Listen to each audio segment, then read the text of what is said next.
ಸ್ನೇಹಿತರೆ, ಮುಂದೆ ಗೋಕುಲದಲ್ಲಿ ಶ್ರೀ ಕೃಷ್ಣನ ಲೀಲಾ ವಿನೋದದ ಬಗ್ಗೆ ನಾವು ತಿಳ್ಕೊಳ್ಳೋಣ. ಮೊದಲನೇದಾಗಿ ಕೃಷ್ಣಾವತಾರ. ಭೂಮಿನಲ್ಲಿ ರಾಜರು ಅಧರ್ಮಿಗಳಾಗಿ ದರ್ಪಿಷ್ಠರಾಗಿ ಇಡೀ ಭೂಮಂಡಲವನ್ನೇ ಆಕ್ರಮಿಸ್ಕೊಂಡ್ಬಿಟ್ಟಿದ್ರು. ಇದರಿಂದ ಭೂಭಾರ ಅಧಿಕವಾಗಿ ಹೋಯಿತು. ಇದರಿಂದ ಭೂಮಾತೆಯನ್ನೊಂದು ಬ್ರಹ್ಮದೇವರಲ್ಲಿ ಬಂದು ಮೊರೆ ಇಟ್ಲು. ಭೂಮಾತೆಯು ಕೃಶಳಾಗಿ ದುಃಖದಿಂದ ಕಂಗಾಲಾಗಿಬಿಟ್ಟಿದ್ಲು. ತನ್ನ ಕಷ್ಟವನ್ನು ವಿವರಿಸಿದ್ಲು. ಅವಳ ಸಂಕಟವನ್ನು ಅರಿತ ಬ್ರಹ್ಮ ದೇವತೆಗಳ ಜೊತೆ ಶಿವನ ಜೊತೆ ಕ್ಷೀರ ಸಮುದ್ರ ತೀರಕ್ಕೆ ಹೋದ. ಬ್ರಹ್ಮನು ಪರಮಾತ್ಮ ನಾರಾಯಣನನ್ನು ಕುರಿತು ಸ್ತೋತ್ರ ಮಾಡೋದಕ್ಕೆ ಪ್ರಾರಂಭಿಸಿದ. ಬ್ರಹ್ಮನು ಸ್ತೋತ್ರ ಮಾಡ್ತಾ ಸಮಾಧಿ ಸ್ಥಿತಿಯನ್ನು ತಲುಪಿದ. ಆ ಸಮಯದಲ್ಲಿ ಬ್ರಹ್ಮನು ಆಕಾಶವಾಣಿಯನ್ನು ಆಲಿಸಿದ.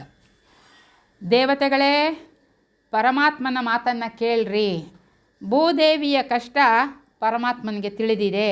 ಭೂಭಾರವನ್ನು ಇಳಿಸೋದಕ್ಕೆ ಆತನು ಭೂಮಿಯಲ್ಲಿ ಅವತರಿಸಲಿದ್ದಾನೆ. ಆಗ ದೇವತೆಗಳು, ನಿಮ್ಮ ಅಂಶಗಳಿಂದ ನೀವು ಭೂಮಿಯಲ್ಲಿ ಜನಿಸಬೇಕು.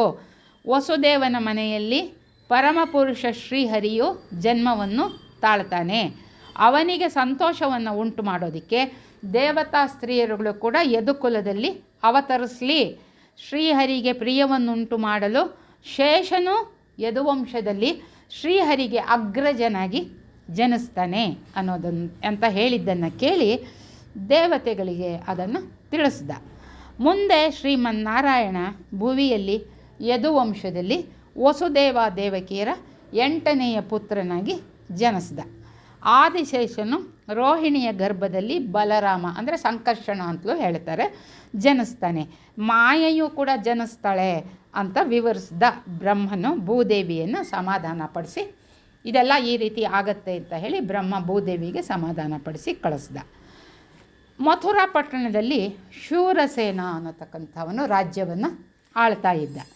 ಆ ಶೂರಸೇನನಿಗೆ ಇನ್ನೊಂದು ಹೆಸರು ಉಗ್ರಸೇನ ಅಂತ ಕೂಡ. ಅವನ ಮಗನೇ ಕಂಸ. ಶೂರಸೇನನ ಸೋದರನ ಮಗಳು ದೇವಕಿ. ಅವಳು ವಸುದೇವ ದೇವಕಿಯ ವಿವಾಹದ ನಂತರ ವಧೂವರರು ಅರಮನೆಗೆ ಮೆರವಣಿಗೆಯಲ್ಲಿ ಹೊರಟಾಗ ತಂಗಿನ ಸಂತೋಷ ಪಡಿಸೋಕ್ಕೋಸ್ಕರ ರಥ ನಾನೇ ನಡೆಸ್ತೀನಿ ಅಂತ ಕಂಸನೇ ರಥವನ್ನು ನಡೆಸ್ತಾ ಇದ್ದ. ಆಗ ಅಶರೀರವಾಣಿ ಕಂಸನನ್ನು ಉದ್ದೇಶಿಸಿ ಹೇಳಿತು, ಮೂರ್ಖನೇ, ಇಷ್ಟೊಂದು ಸಂಭ್ರಮ ಪಡ್ತಾ ಇದೆಯಲ್ಲ, ಈ ನಿನ್ನ ತಂಗಿಯ 8ನೇ ಗರ್ಭದಲ್ಲಿ ಜನಿಸತಕ್ಕಂತಹ ಶಿಶುವಿನಿಂದ ನಿನಗೆ ಮೃತ್ಯು ಸಂಭವಿಸುತ್ತೆ ಅಂತ ಹೇಳಿತು ಅಶರೀರವಾಣಿ. ಅದನ್ನು ಕೇಳಿದ ಕಂಸ ಕೂಡಲೇ ತಂಗಿಯನ್ನು ಕೊಲ್ಲೋದಕ್ಕೆ ಸಿದ್ಧನಾಗಿಬಿಟ್ಟ. ಆದರೆ ವಸುದೇವ ಏನು ಮಾಡ್ದ, ನಿನ್ನ ತಂಗಿಯಿಂದ ನಿನಗೆ ಯಾವುದೇ ತೊಂದರೆ ಇಲ್ಲ, ಅವಳ 8ನೇ ಗರ್ಭದಲ್ಲಿ ಜನಿಸುವ ಶಿಶುವಿನಿಂದ ನಿನಗೆ ತೊಂದರೆ ಸಂಭವಿಸುತ್ತೆ ಅಂತ ಹೇಳಿ ಅಶರೀರವಾಣಿ ನುಡಿದಿದೆ. ಆದ್ದರಿಂದ ದೇವಕಿ ಎಲ್ಲ ಶಿಶುಗಳನ್ನು ಜನಿಸಿದ ಕೂಡಲೇ ನಾನು ನಿನಗೆ ತೊಗೊಂಡು ಬಂದು ಒಪ್ಪಿಸ್ಬಿಡ್ತೀನಿ. ಈಗ ದೇವಕಿನ ನಿನ್ನ ಕೊಲ್ಲಬೇಡ ಅಂತ ಹೇಳಿ ನಾನಾ ರೀತಿಯಲ್ಲಿ ಸಮಾಧಾನ ಭೇದೋಪಕಾಯಗಳಿಂದ ಕಂಸನ ಮನಸ್ಸನ್ನು ಒಲಿಸೋದಕ್ಕೆ ಪ್ರಯತ್ನ ಪಟ್ಟ ವಸುದೇವ ನೀಡಿರತಕ್ಕಂಥ ವಚನವನ್ನು ಕೇಳಿ ಅಂತಿಮವಾಗಿ ಕಂಸ ದೇವಕಿಯನ್ನು ಕೊಲ್ಲಲ್ಲ ಅಂತ ತೀರ್ಮಾನವನ್ನು ನಿಶ್ಚಯ ಮಾಡಿಕೊಂಡ. ಮುಂದೆ ದೇವಕಿಗೆ ಮೊದಲನೇ ಮಗು ಹುಟ್ಟಿದ ತಕ್ಷಣವೇ ವಸುದೇವ ಮಗುವನ್ನು ಕಂಸನಿಗೆ ಒಪ್ಪಿಸೋದಕ್ಕೆ ಮುಂದಾದ. ಆದರೆ ಕಂಸ ಅವನ ಸತ್ಯವಾಕ್ಯ ಪರಿಪಾಲನೆಯನ್ನು ಕಂಡು ಒಪ್ಪಿಸ್ತೀನಿ ಇಂದ ತಂದುಬಿಟ್ನಲ್ಲ, ಕಂಡು ಶಿಶುವನ್ನು ನೀನೇ ತೊಗೊಂಡು ಹೋಗು, ದೇವಕಿಯ 8ನೇ ಗರ್ಭದಲ್ಲಿ ಜನಿಸುವ ಶಿಶುವಿನಿಂದ ತಾನೇ ನನಗೆ ಮೃತ್ಯು ಭಯ ಅಂತ ಹೇಳಿದ. ಶಿಶುವಿನ ಜೊತೆ ವಸುದೇವನನ್ನು ಕಳಿಸ್ಬಿಟ್ಟ. ಒಮ್ಮೆ ನಾರದರು ಕಂಸನ ಅರಮನೆಗೆ ಬಂದು ಗೋಕುಲದಲ್ಲಿರುವ ಎಲ್ಲ ಗೋಪರು ಗೋಪಿಕೆಯರು ಎಲ್ಲರೂ ಕೂಡ ದೈವಾಂಶ ಸಂಭೂತರು, ಯದುವಂಶದವರು ವೃಷ್ಣಿ ವಂಶದವರು ಎಲ್ಲರೂ ಕೂಡ ದೇವಾಂಶ ಸಂಭೂತರು. ದೈತ್ಯರ ಪ್ರಾಬಲ್ಯ ಅಧಿಕವಾಗಿರೋದರಿಂದ ದೈತ್ಯರನ್ನು ವಧಿಸಿ ಭೂಭಾರವನ್ನು ಕಡಿಮೆಗೊಳಿಸೋದಕ್ಕೆ ದೇವತೆಗಳೆಲ್ಲರೂ ಕೂಡಿ ಯೋಜನೆಯನ್ನು ರೂಪಿಸಿದ್ದಾರೆ. ನಿನ್ನನ್ನು ಸೇವಿಸ್ತಾ ಇರತಕ್ಕಂತಹವರು ಸಹ ದೇವಾಂಶ ಸಂಭೂತರೇ, ನಿನಗೆ ನಾನು ಇರುವ ವಿಷಯ ತಿಳಿಸಿದ್ದೀನಿ ಅಂತ ಹೇಳಿ ಹಿಂತಿರುಗಿದ್ರು. ಕಂಸ ಕೂಡಲೇ ತನ್ನ ತಂದೆಯನ್ನೇ ಅವನು ಸೆರೆಯಲ್ಲಿಟ್ಟು ರಾಜ್ಯಭಾರವನ್ನು ತಾನೇ ವಹಿಸ್ಕೊಂಡ. ವಸುದೇವ ದೇವಕಿಯನ್ನು ಸೆರೆಯಲ್ಲಿ ಇಟ್ಟ. ದೇವಕಿಯ ಎಲ್ಲ 6 ಮಕ್ಕಳನ್ನು ಸಂಹಾರ ಮಾಡಿದ. 7ನೆಯ ಗರ್ಭದಲ್ಲಿ ಅಂದರೆ ಶೇಷ ದೇವಕಿಯ ಗರ್ಭ ಪ್ರವೇಶಿಸಿದಾಗ ಶ್ರೀಹರಿಯ ಆಣತಿಯಂತೆ ಮಾಯೆ ಏನು ಮಾಡಿದ್ಲು, ಗರ್ಭವನ್ನು ದೇವಕಿಯಿಂದ ಸೆಳ್ಕೊಂಡು ರೋಹಿಣಿಯ ಗರ್ಭಕ್ಕೆ ಸೇರಿಸಿದ್ಲು. ರೋಹಿಣಿಯ ಗರ್ಭದಲ್ಲಿ ಬಲರಾಮ ಜನಿಸಿದ. ದೇವಕಿಯ ಗರ್ಭದಲ್ಲಿ ಶ್ರೀಹರಿಯು ನೆಲೆಯಾದ ವೇಳೆಯಲ್ಲಿ ಬ್ರಹ್ಮ, ರುದ್ರ, ನಾರದ ಋಷಿಗಳು ಸೆರೆಮನೆಗೆ ಆಗಮಿಸಿ ಶ್ರೀಹರಿಯನ್ನು ಸ್ತೋತ್ರ ಮಾಡಿದ್ರು. ದೇವಕಿ ವಸುದೇವರಿಗೆ ಶ್ರೀಹರಿಯು ಚತುರ್ಭುಜನಾಗಿ ಶಂಖ, ಚಕ್ರ, ಗದಾ ಪದ್ಮಧಾರಿಯಾಗಿ ಕಾಣಿಸ್ದ. ವಸುದೇವ ದೇವಕಿಯು ಜಗದೀಶನನ್ನು ಕಂಡು ಹರ್ಷಿತರಾದರು. ಸ್ವಾಮಿಯನ್ನು ನಾನಾ ರೀತಿಯಲ್ಲಿ ಸ್ತೋತ್ರ ಮಾಡಿದರು. ದೇವಕಿಯು, ಸ್ವಾಮಿ, ನಾನು ನಿನ್ನ ಸಲುವಾಗಿ ಕಂಸನಿಗೆ ಹೆದರ್ತೇನೆ.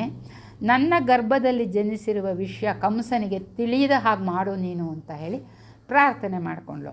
ಸಮಸ್ತ ಲೋಕವೂ ಇಲ್ಲವಾದ ನಂತರವೂ ನೀನು ಮಾತ್ರ ಶೇಷವಾಗಿ ಉಳಿತೀಯ. ಆದ್ದರಿಂದಲೇ ನಿನ್ನನ್ನು ಶೇಷ ಎನ್ನುವರು. ನೀನು ಪ್ರಳಯ ಕಾಲದಲ್ಲಿ ಸಮಸ್ತ ಬ್ರಹ್ಮಾಂಡವನ್ನು ಕೂಡ ನಿನ್ನ ಗರ್ಭದಲ್ಲಿ ಧರಿಸಿದೆ. ಅಂತಹ ನೀನು ನನ್ನ ಗರ್ಭದಲ್ಲಿ ಜನಿಸಿದ್ದೀಯ. ಇದೊಂದು ನಿಜವಾಗ್ಲೂ ಒಂದು ಸೋಜಿಗ, ಆಶ್ಚರ್ಯವೇ ಸರಿ. ಹೀಗೆ ಭಗವಂತನು ನಾನಾ ರೀತಿಯಲ್ಲಿ ದೇವಕಿ ಸ್ತುತಿ ಮಾಡಿದ್ಲು. ಆಗ ಭಗವಂತನು ದೇವಕಿಯನ್ನು ಕುರಿತು ಹೇಳಿದ, ಸ್ವಯಂಭುವ ಮನ್ವಂತರದಲ್ಲಿ ನಿನ್ನ ಹೆಸರು ಪ್ರಶ್ನಿ, ವಾಸುದೇವನು ಸುತಪ ಎಂಬ ಹೆಸರಿನ ಪ್ರಜಾಪತಿಯಾಗಿದ್ದ. ಆಗ ನೀವು ಪರಿಶುದ್ಧ ಮನಸ್ಸಿನವರಾಗಿರೋದನ್ನು ತಿಳಿದು ಬ್ರಹ್ಮ ನಿಮ್ಮನ್ನು ಸಂತಾನವನ್ನು ಪಡೆಯೋ ಹಾಗೆ ನಿರ್ದೇಶಿಸಿದ.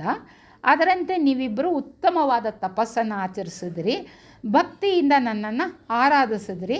ನಿಮ್ಮಿಬ್ಬರ ಭಕ್ತಿಗೆ ಪ್ರಸನ್ನನಾದಂತಹ ನಾನು ಇದೇ ರೂಪದಲ್ಲಿ ಇವಾಗ ಹೇಗೆ ಪ್ರತ್ಯಕ್ಷನಾಗಿದ್ದೇನೋ ಶಂಖಚಕ್ರ ಗದಾ ಪದ್ಮ ಸಮೇತ ಇದೇ ರೂಪದಲ್ಲಿ ಆಗಲೂ ಪ್ರತ್ಯಕ್ಷ ಆದೆ. ನಿಮಗೆ ಬೇಕಾದ ವರವನ್ನು ಕೇಳು ಅಂತ ನಾನು ಹೇಳಿದೆ. ನನ್ನ ಮಾಯೆಯ ಪ್ರಭಾವದಿಂದ ನೀವು ಮೋಕ್ಷವನ್ನು ಕೂಡ ಕೇಳಲಿಲ್ಲ. ನನ್ನಂತಹ ಪುತ್ರನನ್ನು ಬೇಡಿದ್ರಿ ನೀವು. ನನ್ನಂತಹ ಪುತ್ರನು ನಿಮಗೆ ಜನಿಸಲಿ ಅಂತ ವರವನ್ನು ಕೊಟ್ಟುಬಿಟ್ಟು ನಾನು ಅದೃಶ್ಯ ಆಗಿಬಿಟ್ಟೆ. ನನ್ನಂತಹ ಮತ್ತೊಬ್ಬನನ್ನು ಕಾಣದೆ ನಾನೇ ನಿಮಗೆ ಈಗ ಪುತ್ರನಾಗಿ ಜನಿಸಿ ನಾನು ನೀಡಿದ ವರವನ್ನು ಸತ್ಯಗೊಳಿಸ್ತಾ ಇದ್ದೀನಿ. ನಾನು ಪ್ರಶ್ನಿ ಗರ್ಭ ಎಂಬ ಹೆಸರಿನಿಂದ ಖ್ಯಾತ ಆಗಿದ್ದೆ. ಅದರ ಮುಂದಿನ ಜನ್ಮದಲ್ಲಿ ಅದಿತಿಯಾಗಿ ನೀನು ಕಶ್ಯಪನಾಗಿ ವಸುದೇವನು ಕೂಡ ಜನಿಸಿದ್ರು. ಆಗಲೂ ನಾನು ನಿಮ್ಮ ಪುತ್ರನಾಗಿಯೇ ಹುಟ್ಟಿದೆ. ನನ್ನನ್ನು ಉಪೇಂದ್ರ ಅಂತಲೂ ವಾಮನ ಅಂತಲೂ ಕರೀತಾ ಇದ್ದರು.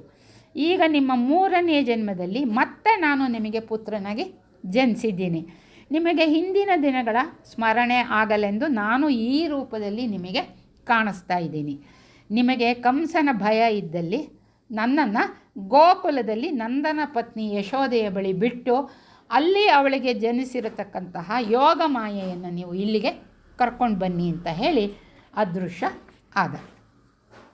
ಶ್ರೀಹರಿಯ ಸಲಹೆಯಂತೆ ವಸುದೇವ ಶಿಶುವನ್ನು ಗೋಕುಲದಲ್ಲಿ ನಂದನ ಪತ್ನಿ ಯಶೋದೆಯ ಬಳಿ ಬಿಟ್ಟು ಆಗ ತಾನೇ ಹುಟ್ಟಿರತಕ್ಕಂತಹ ಯಶೋದೆಯ ಶಿಶುವನ್ನು ತಂದು ದೇವಕಿಗೆ ನೀಡಿದ. ಕಂಸನು ಆ ಹೆಣ್ಣು ಶಿಶುವನ್ನು ಸಂಹರಿಸೋದಕ್ಕೆ ಪ್ರಯತ್ನಿಸಿದಾಗ ಮಾಯೆ ಅವನ ಹಿಡಿತದಿಂದ ಜಾರಿ ದುರ್ಗೆಯಾಗಿ, ಎಲೆ ಕಂಸ, ನನ್ನನ್ನು ಯಾತಕ್ಕೆ ಕೊಲ್ಲಲು ಪ್ರಯತ್ನಿಸ್ತೀಯ? ನಿನ್ನನ್ನು ಕೊಲ್ಲುವವನು ಬೇರೆ ಎಲ್ಲಿಯೋ ಬೆಳೀತಾ ಇದ್ದಾನೆ ಅಂತ ಹೇಳಿ ಅದೃಶ್ಯ ಆಯಿತು. ಕಂಸನು ದುರ್ಗೆಯ ಮಾತನ್ನು ಕೇಳಿ, ಮನುಷ್ಯರು ಮಾತ್ರ ಅಸತ್ಯವನ್ನು ಆಡ್ತಾರೆ ಅಂತ ನಾನು ತಿಳ್ಕೊಂಡಿದ್ದೆ. ಆಕಾಶವಾಣಿಯು ನುಡಿದಿದ್ದು ಸುಳ್ಳಾಗ್ಬಿಡ್ತಲ್ಲ. ನಾನು ಆ ಮಾತನ್ನು ನಂಬಿ ನಿಮ್ಮನ್ನು ಬಂಧನದಲ್ಲಿರಿಸಿ ನಿಮ್ಮ ಮಕ್ಕಳನ್ನು ಸಂಹರಿಸಿ ಬಹಳ ಅನ್ಯಾಯ ಮಾಡಿದೆ. ಶರೀರವೇ ಆತ್ಮ ಅಲ್ಲ, ಆತ್ಮಕ್ಕೆ ಹುಟ್ಟು ಸಾವುಗಳು ಇಲ್ಲ ಅನ್ನೋದನ್ನು ತಿಳಿಯೋವರೆಗೂ ಪಾಪ ಪುಣ್ಯಗಳ ಸಂಬಂಧಗಳು ಕೂಡ ಇದ್ದೇ ಇರುತ್ತೆ. ನಾನು ನಿಮಗೆ ಬಹಳ ಕಷ್ಟ ನೀಡಿ ಪಾಪಕರ್ಮವನ್ನು ಎಸಗಿರಿದ್ದೇನೆ, ನನ್ನನ್ನು ಕ್ಷಮಿಸಿ ಅಂತ ಹೇಳಿ ಅವರನ್ನು ಬಂಧನ ಮುಕ್ತಗೊಳಿಸಿದ.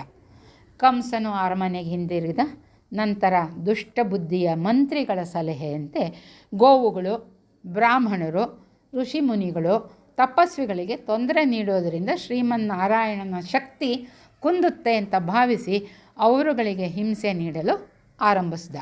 ಯೋಗ ಮಾಯೆಯ ಮಾತಿನಂತೆ ತನ್ನ ಹತ್ಯೆಗಾಗಿ ಎಲ್ಲೋ ಬೆಳೀತಾ ಇರೋ ಶಿಶುವನ್ನು ಕೊಲ್ಲುವ ಉದ್ದೇಶದಿಂದ ಆ ವಯಸ್ಸಿನ ಎಲ್ಲ ಶಿಶುಗಳನ್ನು ಕೂಡ ಸಂಹರಿಸೋದಕ್ಕೆ ನಿಶ್ಚಯ ಮಾಡಿದ.